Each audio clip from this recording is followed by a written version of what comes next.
Donc dans votre scène, vous avez placé les éléments correspondants aux portes, ici. Donc la première porte en premier plan et la seconde porte en deuxième plan. Donc il va falloir créer des factices pour pouvoir lier ces éléments aux factices qui seront eux-mêmes gérés par une glissière. Donc j'appuie sur F pour passer en vue de face. Et je viens créer ici un factice. Donc création, assistant, factice. Et je viens créer un factice dans ma scène n'importe où. Et ce factice, je fais clic droit, déplacer. Je viens le centrer dans ma scène en X. J'appuie sur P pour passer en perspective. Et je vais déplacer ce factice sur l'arrière de ma scène, de façon à ce qu'il corresponde au rayon du cercle qui sera décrit par la trajectoire de ma porte. Donc je vais passer en vue de profil, j'appuie sur L pour passer en vue de gauche. Et je vais venir aussi centrer cet objet, donc F3 pour passer en filaire. Donc l'objet doit être au centre de mes deux portes ici. Et je vais venir le reculer légèrement vers l'arrière comme ceci. Et le monter un petit peu en hauteur. Donc celui-ci sera le factice qui va gérer ma porte 0,1 supérieure. Je vais le dupliquer, j'appuie sur Shift. Non, pardon, je repasse en vue de gauche.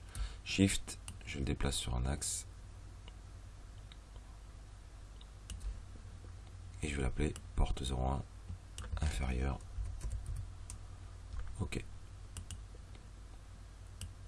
Je vais aussi dupliquer ces deux factices pour créer les éléments pour la porte numéro 2. OK. Et celui du bas, je vais renommer porte 02 inférieure. OK. Et celui-ci, porte 02 supérieure. OK.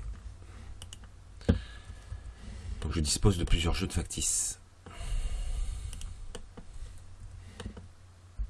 Donc à partir de là, je vais créer ma glissière qui va venir contrôler la rotation de ces factices. Donc ici, création, assistant, je développe ici manipulateur et glissière.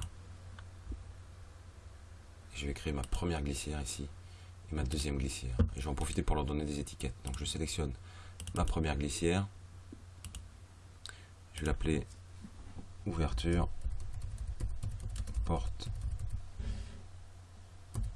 0,1 et la deuxième je vais l'appeler ouverture porte 0,2.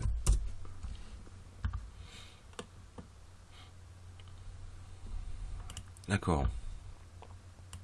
Alors il va falloir identifier l'axe de rotation de mes objets. Donc apparemment c'est l'axe des X, mais à prendre avec précaution, on va voir par la suite.